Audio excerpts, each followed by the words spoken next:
I'm Brian Goldfinger of Goldfinger Injury Lawyers. Accidents happen, and when they do, you'll want a lawyer who will stand up to the insurance company and fight for your rights. In case of emergency, have this name in your back pocket. Goldfinger. Brian Goldfinger. Visit goldfingerlaw.com and get us working for you. Get Goldfinger today. Hello and welcome to the Raptors Weekly Podcast. I'm your host, Samson Folk. Yes, I'm taking over from William Liu. This is the second one, just letting anybody who might be late to this know about it. And he's moved on to Yahoo Sports. I'm now the incumbent host. Don't hate me, please. Today I'm joined by Katie Heindel. Katie, how are you doing? I'm good. How are you? I'm good. I don't like that there's this idea that you're just the incumbent host. Yeah, me either. But the people at the top, they've let me know not to get too high. Not to get too comfortable? I don't know. Yeah. I'm for you as the permanent host. Let's just Wow. be real. I don't know who else is in the running, and I don't care. There could be lots of people. Some guy comes out of left field. He's got like a voice like Audible Chocolate. Maybe like a John Mulaney character who's kind of like a Chicago kind of guy. Something like that. That would be the wrong choice and off-brand. Maybe he'll come take over the podcast. But anyway, today we're talking about a litany of things. First thing that we're going to be talking about is the All-NBA Handsome Team. I couldn't think of anyone better than somebody who posts about, maybe not posts about, but like will post pictures of men that look great. I don't know anybody else. Since there was a vacuum left, since an unmentionable left Raptors Twitter, we all like our butt pictures, but somebody who appreciates the face, Katie Heindel. Who is your All-NBA Handsome Team? And I'll respond with my own. Okay. Well, I went with a classic All-NBA style lineup, so I picked 10 guys. Good, yeah. Did you do the same? I did one. I did one 5, but. Okay. I can think of 10. I've got plenty handsome men in the. These might jog some pleasant memories for you. So, and these aren't like, I guess I have my starters loosely, but there's nothing to do with positional players on this team. There's just handsome, 100%. Okay, that's actually great because I cheated and I included Miles Turner as a forward and I didn't know how I felt about it, but now I feel good. Yeah, I think if you feel good about it, that's probably where they should be playing. Yeah. That's why I would be such a great coach. So I have number 1 always, Tyson Chandler. I think he's like the most handsome man running. Do you have any reasoning why? Have you seen him? He also he's an ageless man. But not ageless in that time is just like forgetting about him, but not in the sense that he is not aging well like a very handsome person should. Because I think we should clarify that when I was doing this list, there's a lot of NBA players are like cute or like, I don't know. There's like a lot of different ways people can look good, but handsome is me extremely specific. Anyway, Tyson Chandler 1. We've got DeAndre Jordan, Amir Johnson, Serge Ibaka, Wayne Ellington. Those are my top 5. Wayne Ellington shocks me. That's interesting. I've never seen him get any play as like a handsome guy. That's so intriguing. I would just say, do yourself a favor and go look at his Instagram, especially from when he lived in Miami, because that city really agreed with him in terms of fits and just the kind of vibe he was putting off day to day. But Wayne Ellington has like a killer smile. It's this kind of and he's not just flashing it around all the time. So in terms of like classically handsome, if you want to think like movie star handsome, I feel like that's what I see for Wayne. Oh, good for him. Yeah. What a ringing endorsement. Yeah. Wayne, I hope you're listening. I guess I'll respond with my first 5 then too. Okay. Go right ahead. You could do your first 5. I'm more of a wily, handsome kind of guy, a pretty boy. Mike Conley, Yeah. is Okay. number one. De'Aaron Fox, who I love. He's got Yeah. crazy eyes. He Kelly does. Oubre Jr., Miles Turner, and then Willie Cauley-Stein. A lot of hair going on in that Yeah, list. that's the hair list. Also, I think we've got a real age divide, which Yeah, I understand. I'm 15. I That's know. the case, right? Yeah, That's you that's fine. We see things differently. totally. But we do have an overlap because I have Miles Turner on my second string. Oh, good. I also have Otto Porter Jr., Iman Shumpert, who is a model, IRL, as well as a basketball player, but he's also a model.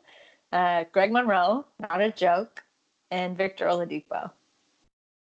I was gonna pick Victor Oladipo You actually, still and I guess I have can. a chance to. Yeah, yeah, yeah, Yeah. yeah. Now to think of the 5 next handsomest men. I'm so happy that Amir Johnson made a list, by the way. He's on any list I could ever make. He's like rakishly handsome. Not like Yeah. movie star, like a Yeah. an action hero. Oh yeah. And Something to like me, that. that's like more handsome to me. Rakish handsome? Yeah, than someone who's handsome just because they're like standing around. You know? Oh, no Like an wonder Oubre active didn't get any handsome. love. No.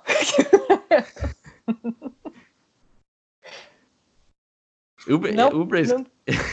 I was Okay. gonna say like no pressure to come up with. You can come back to this question. I think I can go 5 off the top of my head. Okay. I will do Amir Johnson since I'm such an avid lover of Amir Johnson. Nice. Next one, I think I'm gonna have to go with Ben Simmons, another handsome guy. Thirdly, and it's gonna be a guard that we just saw play, Wayne Selden. Wayne Selden is very handsome. Number 9, let's see, who's got to be number 9? Let's give it to Victor Oladipo because he's got that chocolatey voice. That's so nice. And number 10, who gets to be the last one on the list? DeAndre Jordan, actually, since my friend and I, we wrote a Steal Your Girl starting 5 list last year, and he made it. So I'll give it to him as well. Yeah, DeAndre's another guy who I don't know that like living in LA again really agreed with him. He was always wearing really large hats. And he lived on the beach, like he lived in Venice. I had a friend who worked there and she would always run into him. Oh, wow. Yeah, and he was just like buying his groceries, strolling around with a smile on his face, big hat on. Wow. Big hat, that's a prerequisite for you, hey? Big No, hat it's guy. not really. I actually usually don't like a big hat, but he kind of, what are you going to do? It's DeAndre Jordan. What's the right size of hat? Just like a regular hat. Like a Like ball cap, I like feel like a Jake ball Gyllenhaal? Why Jake Gyllenhaal? He's wearing ball I feel like- caps on the rest. Oh yeah, yeah, he's like a great ball cap, handsome guy. You know. Yeah. Maybe I'm more online than you are if I'm talking about Jake Gyllenhaal. I'm not sure. No, I know who Jake Gyllenhaal is. I don't think you need to be on the internet to No, know. but like there's specific like Twitter You're threads where it's like okay. him biting like headphone wires, like that being a look, and that AirPods have taken that look away, like specific things like that. Yeah, I mean, I don't know if that's online or if you're just like super tuned into Jake Gyllenhaal hype, but yeah, I feel like a ball cap is like a pretty classically handsome / good hat. Yeah, I'll agree with that. That's fair enough. Kind of beat up, kind of worn in, you know? Yeah, you don't want it to look brand new. Definitely not. You don't need to do a flat brim. We could keep it casual. Yeah, and make sure the stickers are not on. Yeah. One of the things I'm moving on from this. I hope Fine. everyone enjoyed that. Let's talk about rotations. It's something that I guess we both agree should be talked about as we get closer to the playoffs. We'll start with something specific, then maybe we can branch out into something wider. Who would you have, and maybe a reason why, OG Anunoby, Norman Powell, if the playoff rotation gets to 8 men, who are you prioritizing in that role? This was tough to think about because I feel like I have a certain amount of like loyalty to Powell for like getting his in the playoffs playoffs in a way that he was never able to do. Or he had one phenomenal year where he became like the playoff guy, and then like we blew the playoffs. But I think realistically, I'd pick OG, and I would do that mostly because of his energy. I think like if you're getting that deep into the roster, like you need someone who can come on and just be like good to go as soon as they hit the floor. And like Powell, when he's good, he's fantastic, but like he can also get cold super fast. Like he can really make a lot of bad choices and kind of just like get in his own way. And I've seen OG do that. We've all seen OG do that too, but he does it in a way where he almost like trips himself up. But I don't know, I really like how he's been playing. I think he's been playing a lot smarter. I think he can handle, like, I know there was there was some talk in the past, and there's probably talk now of like, can he handle it, the stress and the pressure? But I totally think he can, because he's like a pretty cool-headed guy. He's unshakable. Yeah. Yeah, I'm glad you said that, because that was my last feature. When I went to Toronto, I was like, I want to write one thing. It's going to be about OG and like his place in the playoff rotation. So I'm glad you agree. Good plug. Yeah, definitely. That was one of the things I found was like between guarding like Karis LeVert, LeBron, Jason Tatum, and Ben Simmons this year, they like that group over 70 possessions only attempted 5 shots against OG. And like there's caveats with lineup data and matchup data, of course, but that's a pretty crazy number. And I think there's something to have like such an intimidating defender, an imposing defender to throw at people off the bench. And like you were saying, like his energy is so even and he's unshakable that makes players generally a lot better in the playoffs, that they don't shrink, because you don't need role players to grow in the playoffs. You need your stars to kind of ascend. But if your role players just maintain the status quo, then usually it's quite good. And that's why, yeah, I think OG would be the better choice, even though Norm Powell is great and lovable for all the reasons that he is. We love him, obviously. Yeah. I think another thing about OG too is like he's so versatile. Like when you were like listing off all those guys he's guarded this year, like that's a crazy amount of like different just like bodies to be able to guard. And he's got the like he can have the reach when he needs to. He can be like really like defensively in someone's face, but like very careful about it. I don't know. He's just like, I trust him to like make the right decision when it counts. And like, that's kind of everything everybody needs to do all the time in the playoffs. Yeah, totally. I agree with that. His decision making is generally he's not going to do anything extremely dynamic. And especially in a half court sense, I like his decision making a lot in transition when he gets a lot of like charge calls on him, and he's pretty sloppy when it comes to like his footwork and how he finishes around the rim. Like that's not good, and the decision making there is not so great. But I don't expect him to be leading like the charge in transition in the playoffs. That's what I mean. Like I find like he trips himself up because sometimes it's like you could slow down a little bit and like think about where your feet are going. But I also find that kind of endearing. Yeah. It's like, well, Optimus Prime has massive thighs, and he doesn't look fluid. He's just strong. You know, like if you told Optimus Prime to like run along the baseline and dunk it, he would do it. But if you told him to do a Euro step, he couldn't do it. You know, he couldn't do it. No. His legs would get crossed up. If something bad would happen, I just don't see it happening. So like the fluidity is a big part of like OG's game coming along. But he doesn't need that in the playoffs. He just needs to be a role player. I agree with you on that, 100%. Here's a question. How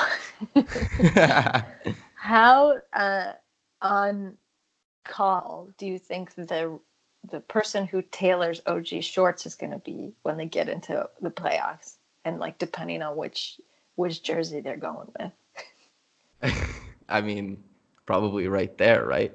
I That's think the so. thing. Because they Like- got to be like, those are custom shorts. No one else is wearing that's not a size thing. There's probably guys who wear his size, but they don't. I'm not sure. I'm not sure, like, how long his legs are, but also, like, is it getting caught near the top? Like, is the start of his thigh just so immaculate, like, that it's just the shorts are, like, stuck there? And, like, that's every time he interesting. pulls... So you think his shorts are so short because his thighs are so powerful? He's got the most powerful thighs. Literally, his first basket as an NBA player, he just came, kind of meandered into the lane, did a spin move, put like a 9-year veteran on his ass, and then dunked on him. And it was like no facial change. Just started running back. You could see with every step the floor was shaking, but his elastic thighs were as well. Like that, he's electric. See, I think he has, like, yeah, no doubt he's got some muscular thighs, but I think they also have, like, someone making his shorts custom for him. I really like that idea that he like reached out and was like, I'd like my shorts to be shorter. Can you please make my shorts shorter? And that they did it. They would That's have terrific. to do it. That's what I want. This is the story I need to know. This is the story you should have written on OG. Yeah, Wait. I should have been like, OG, When you had can the I just window. like, yeah, what's your waist size, my guy? Can you please tell me? Can I quickly measure you? But also, like, depending on the circumference, maybe not the circumference, but like how far out your butt pushes, wouldn't that make the shorts fit shorter as well? And then is Kyle Lowry wearing like triple XL? That's why it comes down to his knee. Another interesting thought. I know I'm gonna Google OG's butt. Actually, OG's butt, that was like my first popular tweet on Raptors Twitter, was like the first game. I took a picture of it and tweeted it out. I have a theory that Kyle Lowry wears the same shorts that TJ Ford is famous for wearing, but his butt is just so stupendous that it just looks like they fit normal. That's the theory. Like the down to the ankle shorts. I think they all have special shorts. Also, now I'm looking at a picture of OG and Siakam side by side, and I think it's just I think his legs are incredibly long because where he pulls his shorts up to versus Siakam, who also has very long legs, I think OG maybe he's short waisted. Yeah, he probably has like a short torso. Like long a very arms. high waist. Yeah, short Yeah. torso. He could kill it on the runway. Yeah. Yeah. But I guess we're absolutely. picking OG. We're picking OG for the 8th man. I guess to go even further than 9th man, Lin or Powell, because of the stress that will be put on the point guard position. Do you put Lin ahead, even though Powell looks to be the better player? Do you put the need of like the third point guard ahead of that, or do you still run with Powell? No, I would pick Powell. I'm sorry to Alex. I'm mostly sorry to Alex Wong, but Yeah, poor guy. I know. I'd still pick Powell. And I'd be happy because he could be in the roster. Yeah. I would pick Powell as well. I think that like having a guy, especially since apparently when it comes playoff time, he shoots like 48% from downtown. And he gets put in positions where they're like, okay, you're going to sit in the corner. If there's a lane to the rim, go dunk it. If there's not, shoot it or just pass it. And there's no asking him to work in the pick and roll. And so I guess that's just a recurring theme of what I'm saying is like when you ask OG and Powell to do simple things, they're pretty good at simple things. So that's the reason for my inclusion for them in like the playoff rotation. I agree. Yeah. I guess talking about rotation going ahead, Ibaka and Gasol, they started together in the last game against the G League Bulls after playing the G League Knicks, after playing the G League Bulls.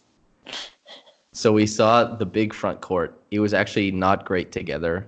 When they pulled away and when Ibaka was doing well, it was without Gasol. When Gasol did well, it was when he was playing with VanVleet and Lowry and Meeks. How do you feel about like the front court getting split up? Like, would you prefer Gasol get more minutes than Ibaka? Would you prefer that Siakam get any minutes cut? Do you want Siakam to run like 40 a game in the playoffs? Like, what do you see for like those three players? I think honestly, like this is, I guess, a little bit outside of.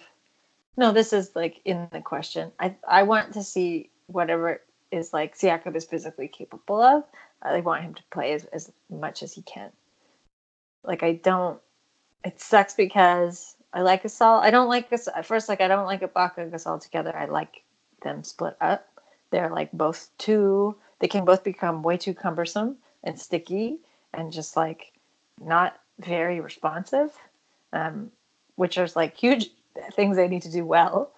So, but Siakam has none of those things. Like he's always this entire season and especially lately, Like, he's so incredibly on it that I really think they should throw a lot of trust his way in the playoffs, because I think he really has shown what he can do in like any rotation, like the weirder the better kind of. Yeah. I mean, I guess like I would have said like maybe a few weeks ago I would have said I'm worried about Ibaka just in terms of like stress, but I think he only really gets stressed out and like is physical towards people when it's just like a garbage game that doesn't mean anything. And he's just like playing like trash, and he gets frustrated with himself. And Gasol, I don't know, like I know the season's almost done, but I still feel a bit like Gasol for JB, really? Like Wow. he always looks so full to me. Like he always looks like he just had a huge meal before he started the game. He looks full. Wow. I haven't heard that one yet. So you're looks one of the full. people he looks full. Wow. He's eating good, not missing any meals. A big So- paella. They tailor his shorts as well, just in a different spot, I guess. So No, I don't mean he looks fat. When I say he looks full, I'm not like this guy's fat. It's like he always just looks full. Like picture yourself like trying to play basketball after like your most recent largest meal, and like try and remember that feeling. That's what he looks like to me. he looks like how I feel after I eat too much food. I eat a very good meal and then go play basketball. Yeah. This is very accessible for me right now. Yeah. This is my Twitter persona, is that I love food and it's a problem for me. So who's the highest potential like pairing for you? Do you see Gasol and Siakam being like the highest potential pairing, or then Siakam and Ibaka? I think Siakam and Ibaka for me. Really? Um, Wow. I think it's all. I mean, but like it's also not by a stretch. It's not like he's not going to play. I think Gasol would be pretty complimentary to him too. I think that's like a pair, but like I just feel like Ibaka and Siakam can vibe off each other a lot better. I think that's something to be said. Like 100%. Yeah, I'm biased, but I do think that has to do with just like playing together a little bit longer. Wow, that shocks me a little bit, actually. Why? Well, like you said before we even started the podcast, it's a little bit insular, and I've mostly been speaking to people I think that are big fans of the play style that has accompanied Gasol, and I think like in a free flowing, for me, the potential of Siakam attacking in a free flowing offense seems like that's a big problem, especially since he's so good at passing when he's attacking, whereas a lot of big men aren't capable of doing that. That if he gets to attack a defense that's not necessarily set, and like when things are moving on the back end, that makes things a lot easier for him. And just like the start of, and obviously the competition they've been playing hasn't been super great, but the start of games, we've seen Siakam kind of moving around in the offense, and when they run it through Gasol, he's been able to find Siakam for like quite a few corner threes, and like Siakam's like scoring splits of late are kind of nuts. It's like 25 on like 65% shooting and like 44% from downtown. Like that's what I see. But I totally understand why like seeing Ibaka and Siakam paired together at the end of the game sometimes has been like just a crazy defensive juggernaut. Kind of like how Leonard and Siakam at the end of the Charlotte game was a crazy defensive juggernaut. And also Sorry, go ahead. And also that Ibaka has been one of the most consistent members of the Raptors this season. And Gasol stylistically has been consistent, but his shot has been whatever so far. It hasn't been good. So like reserving like a spot for Ibaka, saying like this guy's going to give us like 16 points a game in the playoffs, probably guaranteed. He's going to hit the shots that we know he's going to hit and stuff like that. I totally understand like the sentiment of wanting to choose that. Yeah, I just like it comes down to I think trust. Like I trust Serge to be able to make the shots when he needs to make them. And I also do think it's like a bit of a finesse thing, like in the ways that I think Gasol can be like cumbersome feels like too harsh of a word. Like, because he's not. He's a professional athlete. He's full. You know, Yeah, he's full. full. Just He ate a can't meal. help it. He's full. So, but like, for how big he is, Ibaka can be a really finessey kind of player, you know, Yeah. and he really like revels in it, I think. And if the mood is right and like things are vibing and going really well in the playoffs, that's like the absolute best place for the Raptors to be in. Like extremely full of themselves, you know? Yeah. Because we also know how easy it can be for them to just like get thrown off completely. Yeah, it for some reason it doesn't take a lot to send the Raptors flailing off in a completely different direction. So I totally Takes understand nothing. that. It takes like a suggestion. Yeah. It's like you get like But a maybe top five. that's yeah. Sorry, go ahead. That's like I was just gonna say maybe that's like the past talking, so maybe it'll be different this year. But Yeah, we're maybe a bit insecure, but I was gonna say like the inclusion of a top 7 player, top 5 player of Kawhi Leonard throws everything out of whack, even though he's objectively incredible. But like he comes in the lineup, everyone's like, "Oh my God, what are we gonna do now? We're not sure," and the yeah. offense completely changes. Yeah, And I mean, that's another really good point because I think I've seen less of that than I think like beginning and midseason, but this really like acquiescing to Leonard, you know, like acquiescing to whatever, like letting Kawhi take the lead all the time, even if like that's not the position he's playing in on the floor. yeah, I don't think it's very good for anybody, especially Kawhi, who looks a bit like, come on, guys. yeah. Well, that was one of the things I wrote at the start of the year was, and I used the term compartmentalized, which I've had people email me about. They hated it, but that Kawhi's offense is compartmentalized from the rest of the offense. Like Like they it hated that seems you like chose that word or that you applied it to Kawhi. probably both, maybe, and they hate me as well. You know, it could be all three of those things.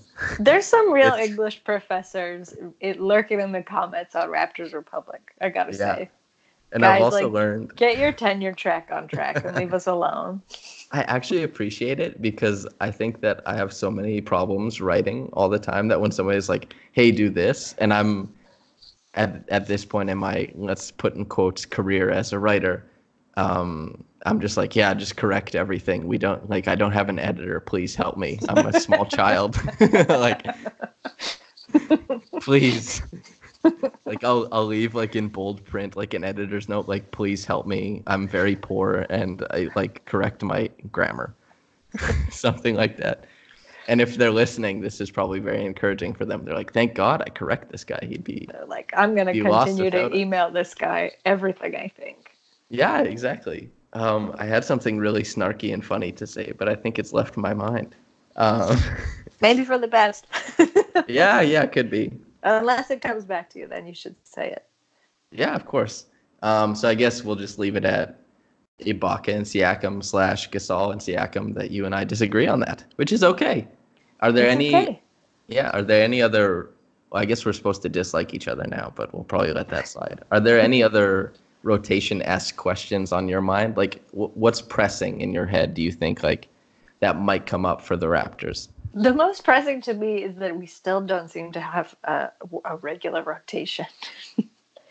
And I Yeah. would also argue against myself and say, like, you know, it's good to like have as many as you possibly can going into the playoffs to know, you know, which one you might have to switch to if somebody figures out what you're doing, like the other team figures out what you're doing pretty quick. But it's like a bit worrisome. It's worried me all year. And like you have people like Sean Woodley who are like, don't worry, no problem. Like they'll figure it out. But like that's my Sean Woodley impression. He doesn't sound I anything think- like that. I think that was like I think it might have been like invoking Sean Woodley, but I like made a joke that nobody laughed at the first time I joined William Lou's podcast when I suggested that you rest Kawhi in the playoffs to save him for his 5-year contract. But nobody laughed, so it came off as if I was serious, and they probably thought I was an idiot.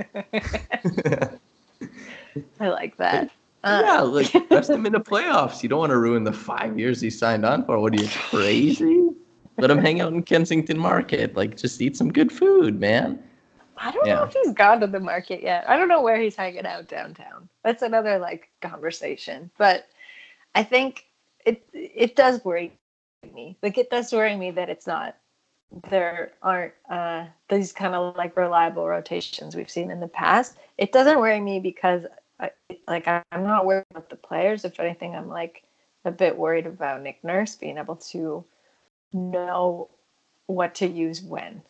And I A don't Nick Nurse truther. Katie Heindel, you've been outed. I don't think that's a secret. I don't think I've been really behind Nick Nurse all season, starting from when Nick Nurse was announced as head coach, and I was like, this is kind of a cop out. He's so And charming. He's so charismatic. I love him.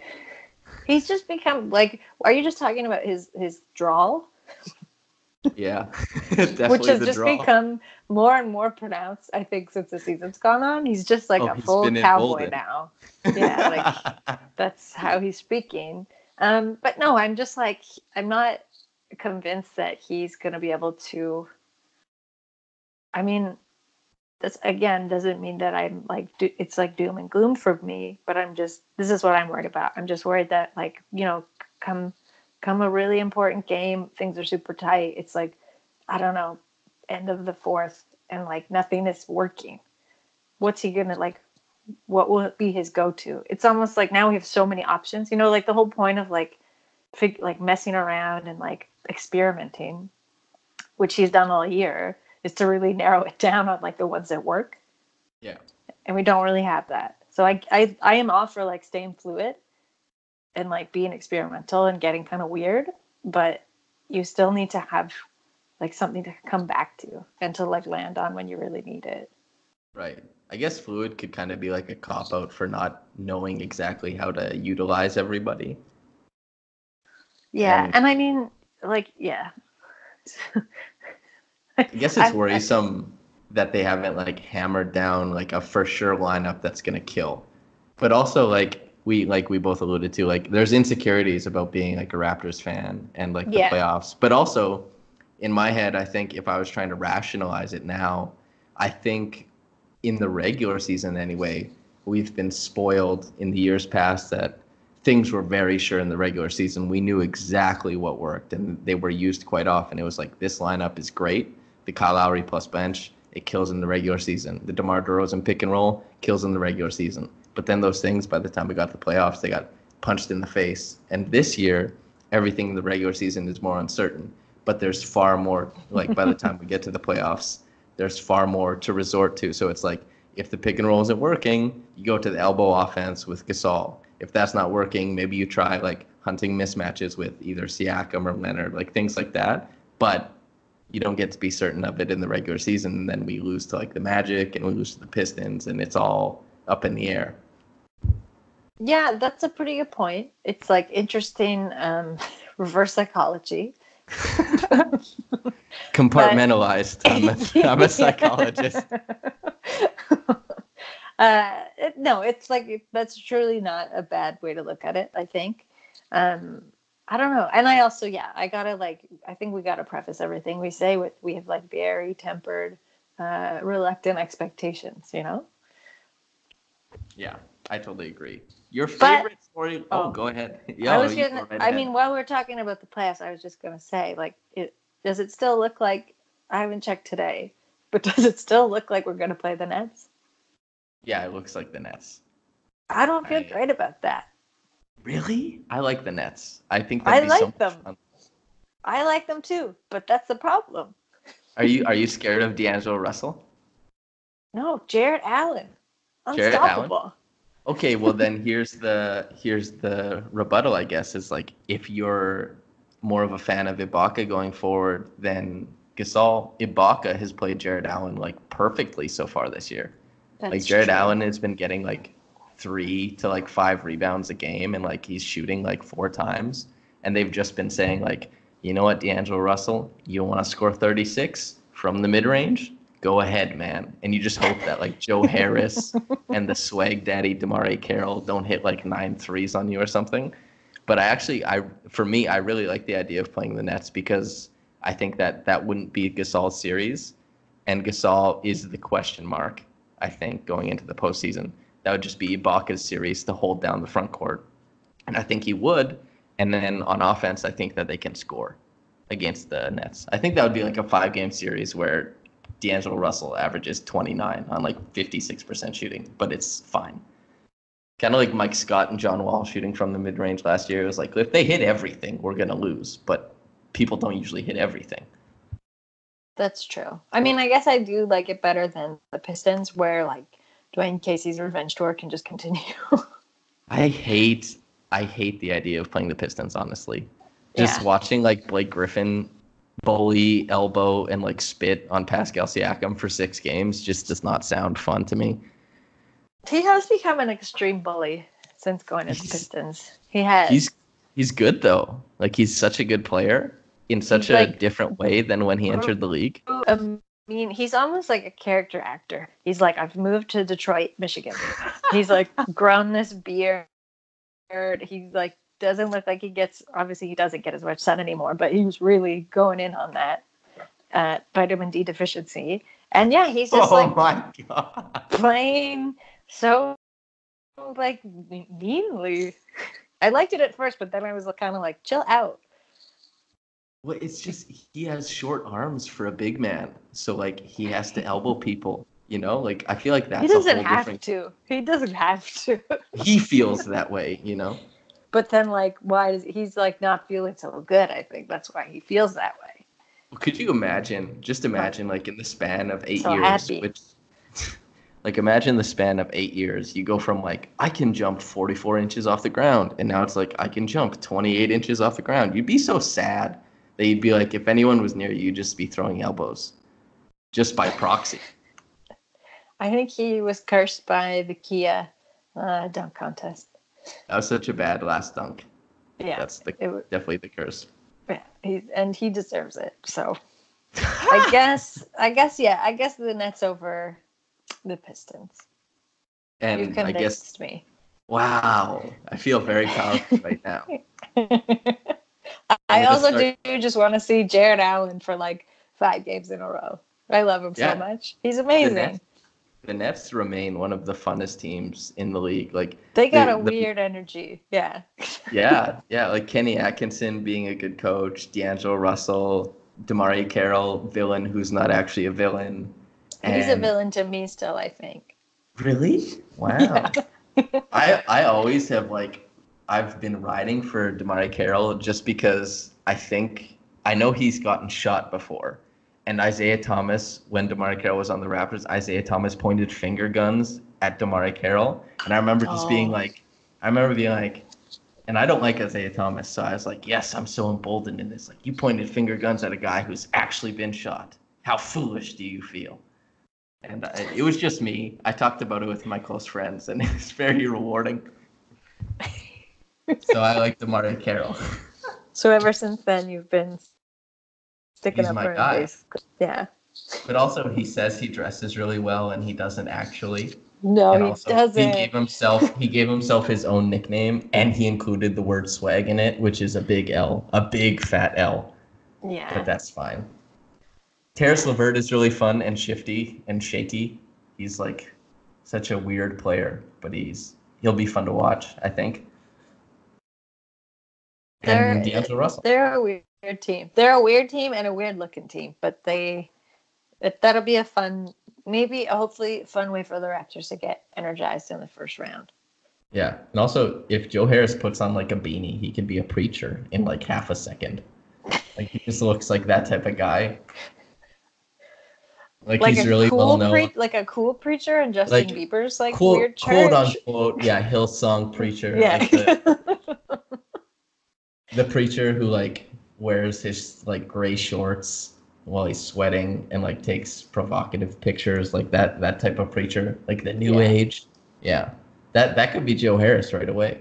He like for all we know, it still could be. Yeah, Or it everybody is at the already, local juice rather. spot knows him really well. Like they're like, Yeah. "Oh, did you get your juice today, Joe?" Like Juicy Joe, that's our guy. Like he always wears a beanie, that olive green beanie. We know him. He's got a beard as well. Like that's Joe Harris. Juicy Joe. That's too gross. That's good though. But anyway, yeah, I think I'd like to play the Nets because I like watching them. But also, I'd like to see D'Angelo Russell and Jared Allen terrorize another team, like the Bucks. if they took like 2 games off the Bucks, that would be shut-in fraud for me. The Yeah, that best would be thing. nice. That would be Yeah. nice to drain them of their energy with, and it's weird energy. Yeah, I guess so. Since we're talking about the end of the season, the postseason, let's talk about your favorite storyline of this year so far. Yeah, Good wow, seed. segue. Yeah. Oh, I'm great at those. Yes, I'm very talented at segues. Thank you for noticing. It was hard. This was like a crazy season. A lot happened. I think like good and bad things. A storyline I really like for how this isn't my favorite, but I like it for how upset it makes people. Is just like LeBron and the Lakers. Oh, yes. Like I don't. People are either like mad for LeBron or like mad at LeBron. They're like mad because they're like this is like ruined his season, like he's not gonna make the playoffs for the first time in years. But like I don't really think he cares. I think he like went to that team because he understood it wasn't gonna be like a right away thing. They need to like build up Especially, over this summer. hmm and like And look at who they signed. They yeah, obviously weren't trying to win. I mean, aside from JaVale, who's an angel, but like JaVale is everyone great. Yeah. else, JaVale was very close. He was like, if I could have had, bench options on my handsome team, JaVale. Uh, but yeah, like that. And then I really like when people are upset that like everyone else was upset when they thought that LeBron was going to trade them away. But like, I'm sorry, Kyle Kuzma. Like, what do you think is going to happen? Like, this is the only team we've played on. Like, you're going to get traded at some point. And if LeBron comes in and wants to like make a team, he's not keeping all of you. And you're kind of all. I feel like in a lot of all the young guys on that team are the same to LeBron. Like, Probably. no, nothing on them, but just like where they are in their career, where they could go. I mean, some are better at things than others, obviously, but like I think he's kind of like you're all a bit interchangeable, and you're not who I want on this team permanently.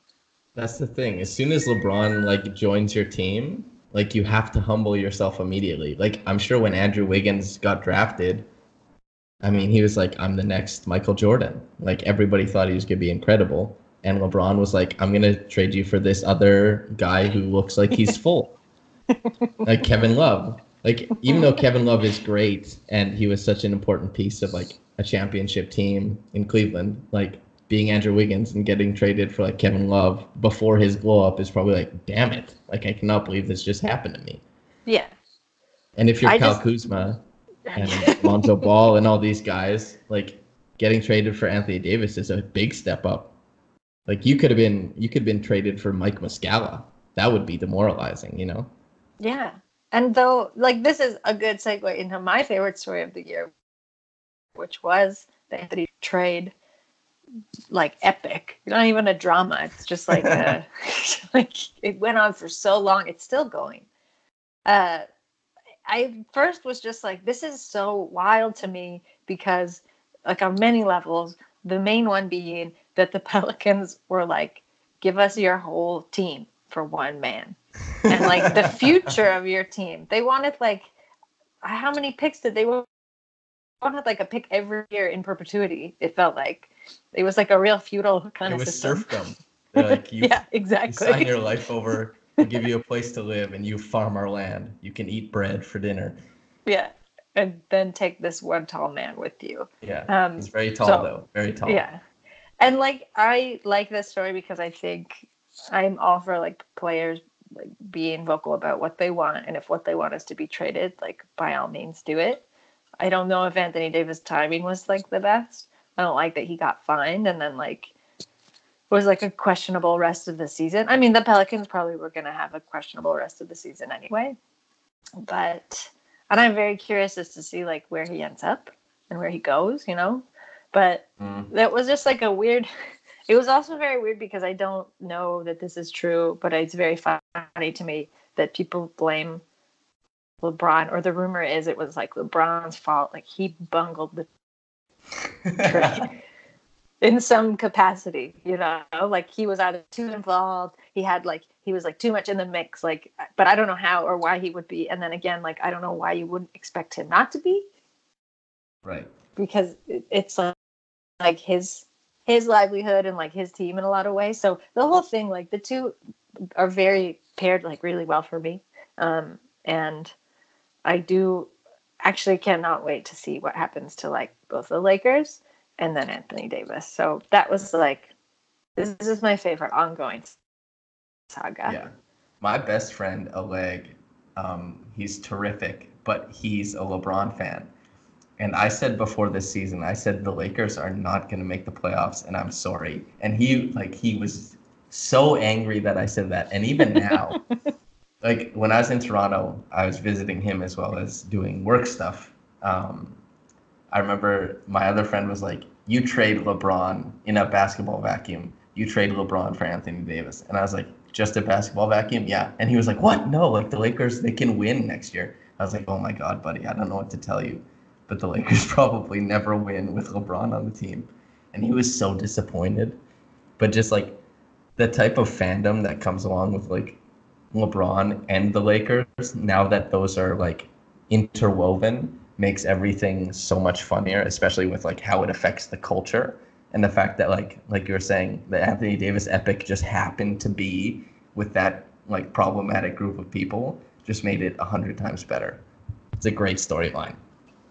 Yeah. And like it couldn't really have happened to a less likable team. Like the Lakers are as a franchise, like when you just start to like go to the very surface of like this franchise and how on purposely dramatic they made themselves as like a selling point, you know, like the Yeah. Showtime Lakers and like everything beyond that. It's just so fitting. It's just like so on brand, you know? So when people kind of complain about it, it's like, I don't really, well, at least like Lakers fans, I could see other people that are a little bit outside of it complain about it for different reasons. But for Lakers fans, I'm like, no, I feel like you love this shit. You're not really mad about this. Well, You know, because they love otherwise it. no one would be talking about the Lakers. Right. And like it also let them craft like this idea that like Kobe was like top 3 and super clutch. Like Oh my there's God. things that come along with it. By the way, when I was writing earlier this year, I remembered the snarky comment, by the way. It was something Nice. about the military industrial complex and never putting it in any of my writing, which is very snarky. Um, but like I mentioned, I was writing about Kyle Lowry and how like omnipresent he is and how important he is to winning. And I made the case that like how narrative has shifted and made his career less than it should be and minimalized his spot in like the Raptors pantheon, the league's pantheon even. And I like cited Kobe's career as like how it can go the opposite way. And then there was a guy who's like, "Listen, man, I get it. Kyle Lowry's good, but you did not have to disgrace the name of Kobe." Like he was so mad. Oh my I was like, yeah, that Lord. fits. It's so weird to me how many men want to marry Kobe Bryant. Like, it's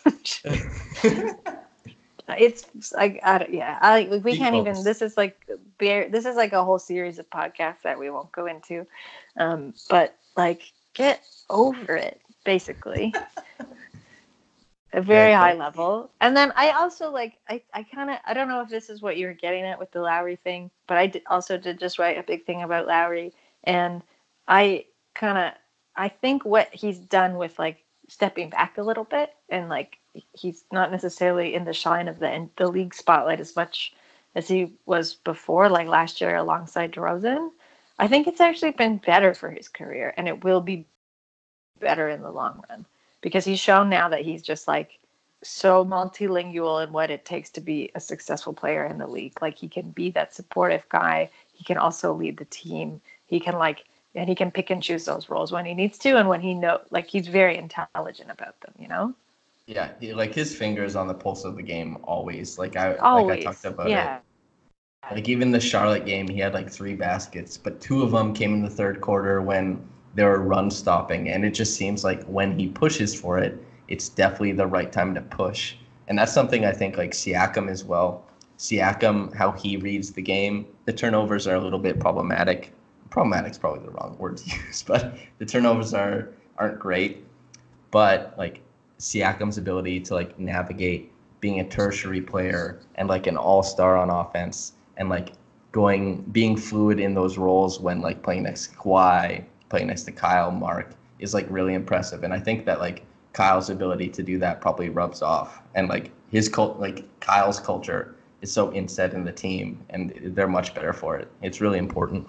Yeah, totally. And it is like it's such a subtle skill. It's like all nuance, and there are very few players I think that have it.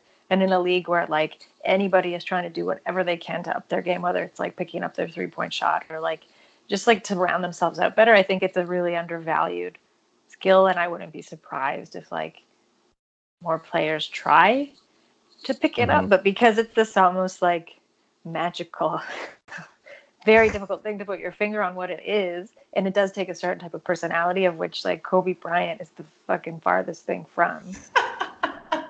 That like that's what makes it all the more special, because it is so rare. And like what the last thing I'll say about Kobe Bryant is the only reason, like if we're talking about relevancy in the league, like Kyle Lowry will stay relevant in the league because he's still an asset to whatever team he plays for in all of those ways that we talked about. He doesn't need to talk about it. He doesn't need to insert himself into the narrative at every opportunity that he has, which Kobe Bryant is still doing.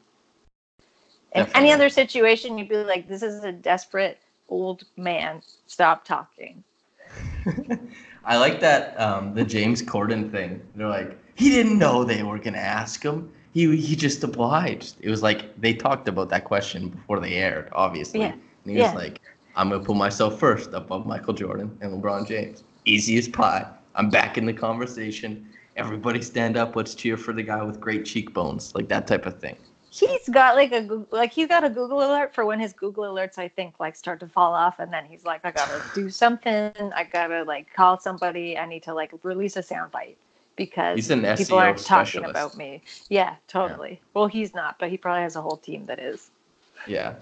Also, I cannot believe he won an Oscar. Crazy.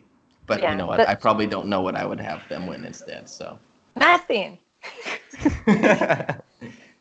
The last thing before we get into Twitter questions is, which regular season of the Raptors was the most rewarding for you to watch, and why? Was it the Pops Mensah-Bonsu? Was it the Jorge Garbajosa 2015? Like, which was it? Well, it was neither of those. But I think, and I'm totally open that mine is very biased. In hindsight, and I mean, yes and no, but it was last year for me. And then the hindsight thing where I'm totally biased is because it was the last season with DeRozan, which obviously none of us knew at the time. But even if I didn't know that, I did really like last season. I feel like, you know, the bench mob happened. All of my favorite people were really cooking. Fred VanVleet took off in the way I always knew he would. Like he had such a season. He is still, but he did then. And like we were seeing the rise of Siakam. We were seeing like Lowry and DeRozan step into these like tandem leadership roles. And I don't mean like to say it was my favorite season because I'm like a big like idealist or like I'm not like living in the past. I just think it was so representative of what that team, that iteration of the Raptors had become. And you knew at some point it was going to have to break apart. Like you knew at some point even it could happen that summer, and it did. But I mean, I don't think even if people thought, oh, it's not like that DeRozan's going to be the thing that goes away from it. But it wasn't going to last. So it was kind of like that really sweet feeling of like, well, you know, something's like bound to be over soon, but it's like working so well. And it was just like a bummer how it ended. But like if we're just talking about the regular season, then I think it definitely had the most like, we're talking like wild energy style. Yeah. it had its own like really, really distinct feeling. Yeah, I don't know. I really loved last year. If you had like an idealized version of what 2013-14 turned into, definitely last year is the culmination of everybody's efforts. It's like could you imagine when like DeMar DeRozan signed the contract and ran out of the tunnel, like just left Brian Colangelo? He's like, he signed for $44 million, or sorry, $40 million. He's at 9.5 a year. Everybody's like, yeah. And then like he's underwhelming, but then everybody's like, he's going to be good. Kyle Lowry comes over from Houston for Gary Forbes and a first-round pick that turns out to be also a guy who could have made the all-handsome team, Steven Adams. Like Weird Kyle Lowry handsome, comes though. over. Yeah. He's Cal Drogo. It's the most accessible type of handsome. I can't believe how many times we've just completely abandoned basketball on this podcast to talk about handsomeness. This is what it's like to have me on the podcast, though. So you know, I thought maybe I'd heard some of your podcasts with Sean Woodley, and I was like, this is gonna get weird. But considering that the basketball of late, like I said, they just played 3 G League teams. There's no better time than to get weird. yeah, You know? we all need it. We need it. Yeah, we all need the weird Katie Heindel podcast, every once in a while, just to ground ourselves, that, sometimes we aren't actually involved in basketball. Sometimes we're just watching really handsome men do things. Yeah. And maybe that's all it is. But yeah, an idealized version of the 2013-14 Raptors looks like last year, especially if you don't know that it's coming to a close. Especially if you're like, wow, they won 59 games. Their point differential is off the charts. Even Zach Lowe is like, these guys, they look pretty good. And then, like, obviously, LeBron, like, is the crusher of dreams. But, the regular season was great. I'd agree with you. That was probably my favorite regular season ever. Yeah, and LeBron came in and did what he does, but it doesn't, the season still happened, we still had that amazing season that doesn't go away. And I think looking back now and what we know, and that was the last year of that team, it does make it all the more, it's very hard not to look at it through that lens of it does make it all the more special. And also very cool that was what this team of real no castaways and handoffs could culminate to through just hard work and chemistry and just rare luck and all those really weird things that make basketball so good. Yeah, I feel spoiled having watched this team because it's just the island of misfit toys, and then it's all of a sudden you're like the point differential kings, like a guy from Wichita State who was undrafted is all of a sudden third in 6 man of the year voting. Pascal Siakam, who was a priest or training to be one 7 years earlier, is suddenly an important cog in the Raptors bench. DeMar DeRozan speaks out on mental health. That becomes a big thing. He becomes a champion of something really important, which is big for his career and big for the NBA landscape. Kyle Lowry is an all-star. People keep talking about his butt and how, good he is. It just felt like everything reached a fever pitch, and then we were supposed to go to the finals, but then we didn't. Yeah. But the fever pitch was still there. The regular season was still there. I agree with that wholeheartedly. And OG was one of the best stories of last year. Oh, yeah. Yeah. He was awesome. Yeah, he was amazing. Because you were just who is this guy? And he had innocent little smiles every once in a while. You're just wow, have my whole heart. He's kind of last year what Danny Green is this year. We're just can Danny Green do anything wrong? Seriously? This guy's perfect. And that's what OG was last year, except OG is cuter, and Danny Green is Danny Green's I'll even do a podcast. I'll interview people. And he's I'll give the payoff everyone's been waiting 5 years about. I will ask Kyle Lowry about his butt. What Danny Green is the payoff for all the playoff disappointments. He's you know what, Raptors fans, we're going to make good on it, not just in play, but in culture. I'm going to ask the questions that need to be asked, okay? I'm going to make it happen. So now we don't have to worry anymore. What a guy. What would what would have to happen this year for this year to be your favorite season? I don't know. I mean, it was a hard season. I think I talked a really big game before the trade deadline that I didn't really care, and my heart was checked out, which I don't know why anyone believed me, let alone myself. But it was like it's been a difficult. That part of the season was kind of difficult, and I still feel like I'm coming back from it a little bit. It like a good playoff run would be nice. Like it feels like I don't even want to talk too much about like my expectations for the playoffs because, as we said, we feel like a lot of trepidation even talking about it. But I think I don't know. Like, okay, I'll say it. Like, making the final. Like, I'm gonna say it, okay? we're It's just gonna dancing happen. around it. I had to take a deep breath to say it. But yeah, why not making the finals, making it farther than the Raptors ever have in the playoffs, and like the kind of joy and energy that I know that that's going to bring to the team, and getting to watch that happen. I think. Also, it could be like, could you imagine making it to the NBA Finals or even winning and Kawhi Leonard leaving? Oh my God, that would that I would mean, be. I could see it. He's like, "Well, I got you there. See you later." That is high comedy, like the highest form, like the best sketch ever is like this guy's like, oh wow, we achieved everything, like that's fantastic. It's still cold here and I'm leaving, like that type of thing. Oh my High God. comedy and like high drama. I feel like that always happens in your classic like Western, any kind of classic genre. Someone rides into town. They He's like they help Doc you do Holliday. everything. Yeah, they help you figure everything out. They vanquish evil if we're going medieval, and then they leave at the end. They're like, well, nothing left for me to do here. If it's medieval, who's Sean Bean? Is DeMar Sean Bean? Is he like the hero No, everybody loves and then like he's vanquished and like his head gets chopped off. figuratively, everything figuratively. No, no, I don't think so. That's also like I don't think that aligns with the seasons. If we're going season to season and then season to season of Game of Well, Thrones. Sean Bean's been in a lot of movies. You could you pick whatever you want. That's true, but like you have to admit the thing that comes first to mind is him getting his head chopped off. Yeah.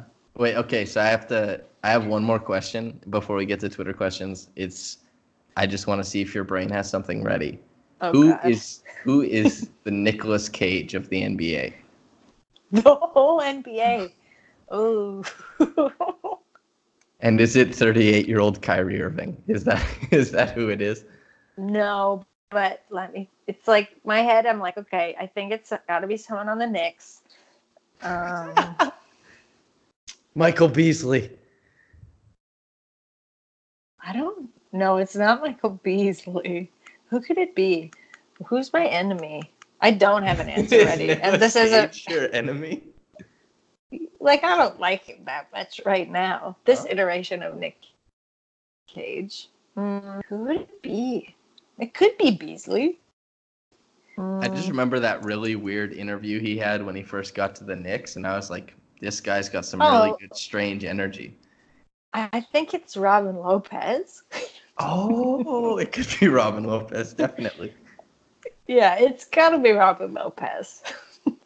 I He's feel at like we least a should do- very strong candidate.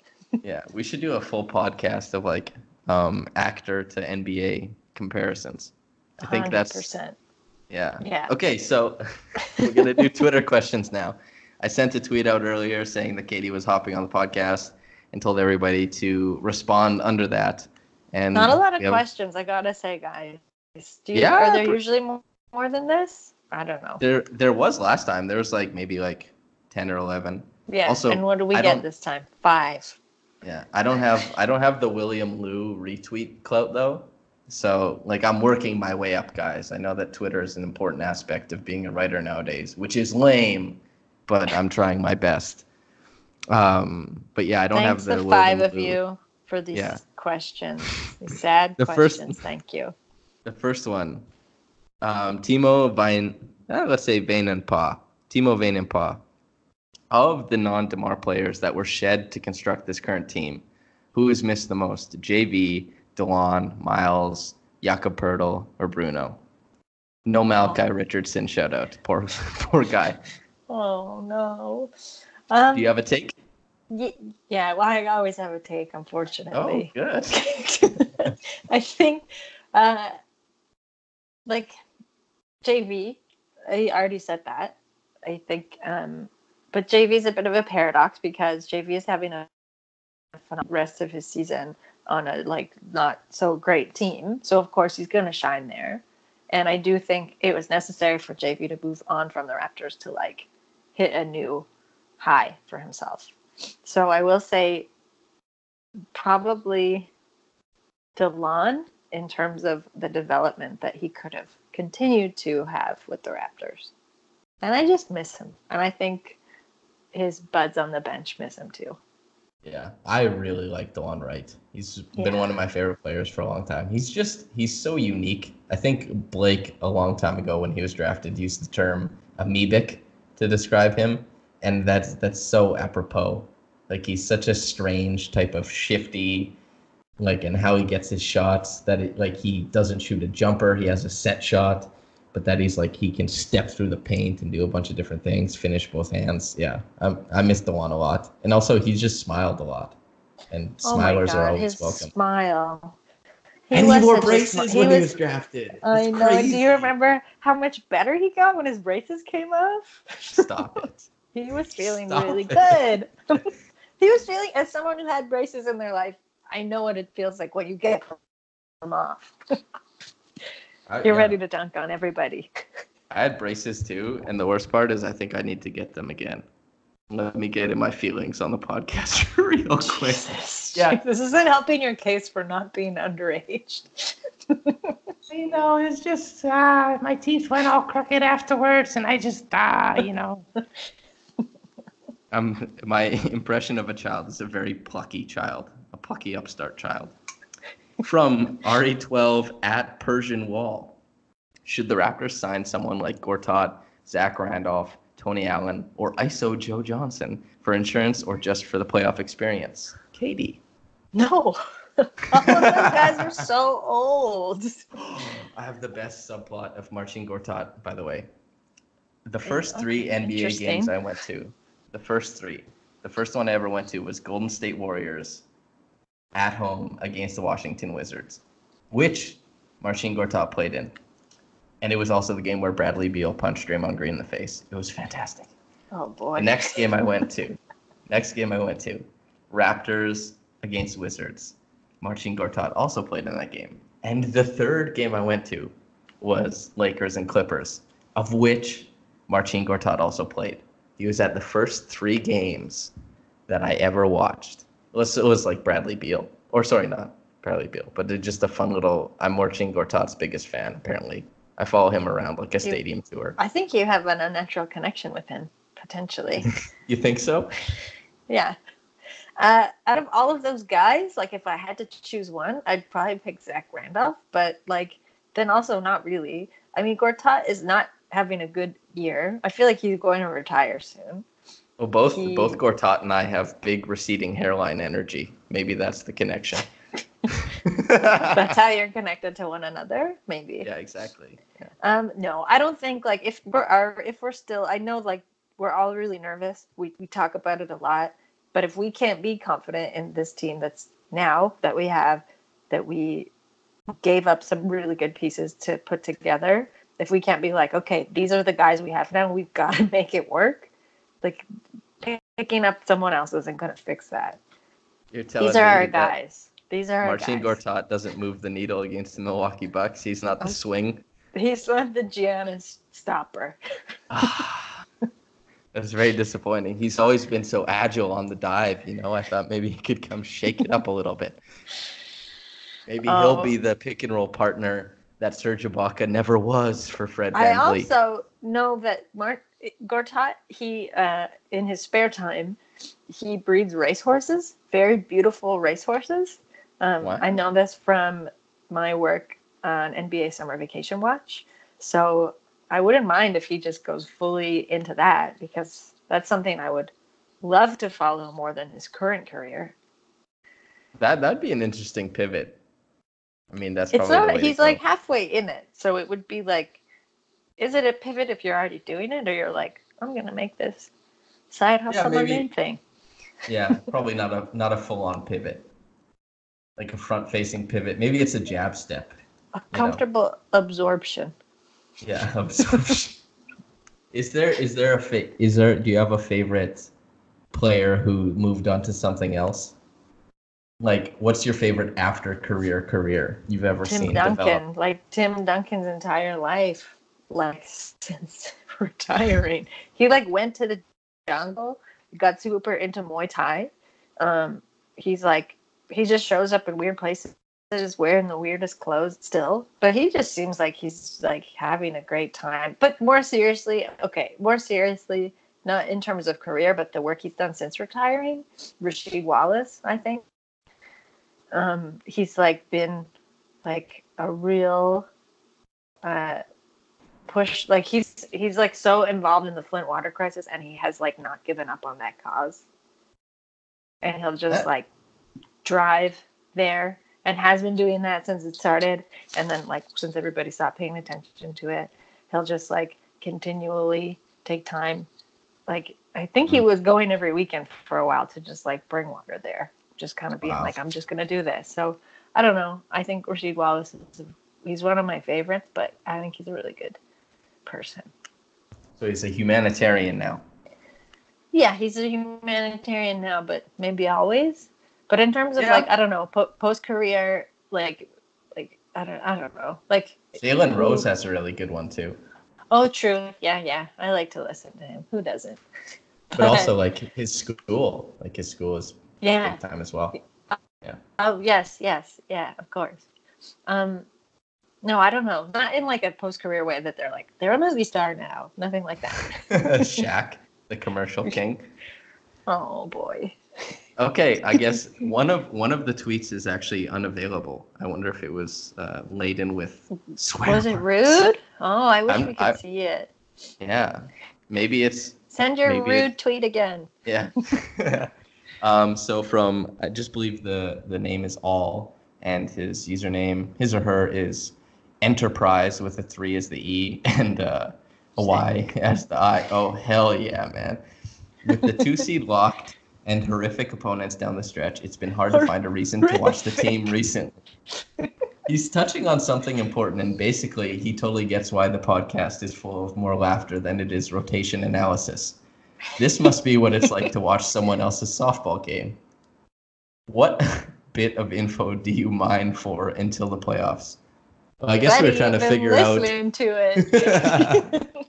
We've been trying to figure out how they make OG shorts the way they do. That's important. Been spending a lot of time looking at the fellas took us to figure it out. Is it a Victorian stitch on the inside? Are we going double? What's the move here? Do you think they mean like serious info or what we've been talking about? I'm almost certain it's not what we've been talking about. Oh, But we're not that's too bad. required. Because I think this is like I know we're joking around, but I do think there's something for like a bit of levity. If all season long we've been talking about the same thing, like we mentioned, there's a lot of problems that haven't really gone away, but nothing is solved by continuing to talk about these things. So I Yeah. think sometimes you gotta introduce a bit of some jokes. No harm in that. Yeah. And like besides, I like on every reaction podcast, I basically talk about the new implications of what this means for the rotation. And like on the last weekly podcast, it was like, what's the rotation look like? And the one before that, what's the rotation look like? Like we've just because that's how we've sold the team this year, we're like, well, the team is a playoff team. Let's talk about the playoffs. So now we're like, what do we think of the playoffs? And we're like, I think we talked about it to death. Let's talk about butts, my guy. I don't know what to tell you. I'm not gonna go into some deep weird stats just for like something to write or talk about. Nobody needs to hear that from me or anyone.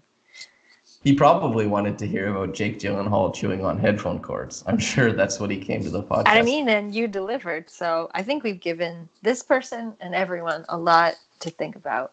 Yeah, a lot to until the chew on. playoffs arrive.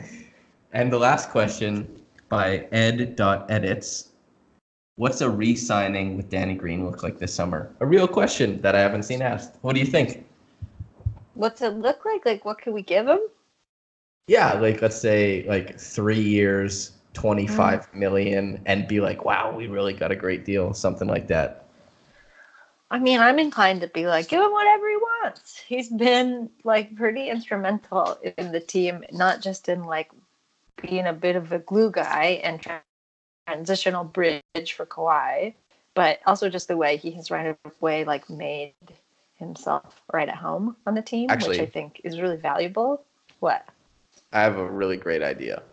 What's Give that? him the minimum and launder money through Yahoo Sports and just pay him an exorbitant amount of money for the Green Oh Room yeah, podcast. yeah. Be like, That's wow, the move. this guy really took a pay cut to stay there. Yeah. But then I wonder what he would get taxed more on.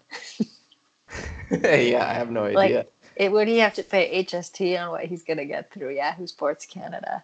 I wonder if they would create an exception for him. Maybe. I mean, in all seriousness, yeah, I feel like if you could get that guy for another 3 years, you got to do it. And he seems like he wants to come back. I think he does. I think for Danny Green, like, he doesn't strike me as a player who's like out to get the bag and like if all else fails, I think he's like thinks he's probably found a pretty good fit on this team. He's really appreciated. He's gotten to do a lot of cool stuff outside of basketball. He doesn't strike me as the kind of person who's like, I'm just gonna do all this stuff and then take off next year. Yeah. I He don't has know. a snake. Anybody who has a got snake. a few snakes. It's got tough a to predict few. what he's going to do. No, I think we're like, you got to keep somebody like that. Like, If you the only can. other person I know who has a snake, like, dyes their hair every, like, third week. Unpredictable, fickle. Like Ramona Flowers, you know? Something like He's that. also like staying on teams for a long time, you know? Like he's not hopscotching around the league. I don't think he's like a player who wants that kind of career either. And Definitely. wouldn't you want to stay a little bit more, because considering that they're going to get to the finals in the playoffs this year, and that he could be like, you know what, we made it that far, and now I'm going to stay, and Kawhi's going to stay, and It would be pretty look great how well we did. if he retook his 3 points made in the finals record from Steph Curry, except he did it as a Raptor. That'd be pretty cool. That's like the highest form of wishful thinking, by the way. Yeah, now's the time, Danny. Yeah, the world is your oyster, man. You can really do it. You could do, that's the thing. He could do anything in Toronto, and like he's going to receive nothing but praise and Yeah, adoration he's got for it. Tons of social currency. His social currency it's on a And level. on-court currency too. Like he's like so versatile. I know you said you were just making fun of Raptors fans for being like, anything this guy can't do, but like seriously, I don't know. He can do it all. He can do a lot. Yeah, oh yeah, man. He probably saves babies, that kind of stuff. He's one of those people. You know he what I would mean? if he could. Yeah, he probably has like his first aid as well. Like there'll be a story that'll come out next year after Kawhi's left and like the team, nobody wants to pay attention to it anymore. It'll be like, in a shocking development, Danny Green saves his third life of the year. He's been taking like Subway System X and he's been saving people with his first aid knowledge. And then everybody's just like, wow, this is fantastic. He's like, yeah, man, it's just what I do. It's just like putting one up in the corner. Like, wow, he's 3 for 3 on live saved. Efficiency on a level. I'm so prone to tangents. I don't know how this podcast. Oh, I don't know. yeah. What do you think we give Danny? I think like ideally you go like 3 for 25. That's like obviously he deserves more. Mm-hmm. And I'm all for giving people all the money they deserve. But also like, Danny, we're trying to like compete for a really long time, so you just gotta let us launder money through Yahoo Sports. And that's how it's gonna work. The big pharma, big sport, big military industrial complex didn't hear me because I was whispering. We're hiding. Just don't talk about military fatigues as Oh my jerseys god. ever. I remember because I got to your article late, and maybe we'll close off on this lamenting how things are received on the internet. But I got to your article late, and I am like, I read comments. That is just what I do. And I scrolled down, and if anybody who commented on that is listening to this, I'm very disappointed in you. I was just like, Go I ahead. was so disappointed. The worst thing about that one specific comment is I saw it because I did make the mistake of quickly going. Then I was like, nope, I'm out of here. But I didn't realize there was an expand button on it. And then Sean Woodley read it to me on his podcast before we were recording the whole thing. So I just like, I don't know. People love what they love. Let's just say that. And they want to get mad at you if you don't.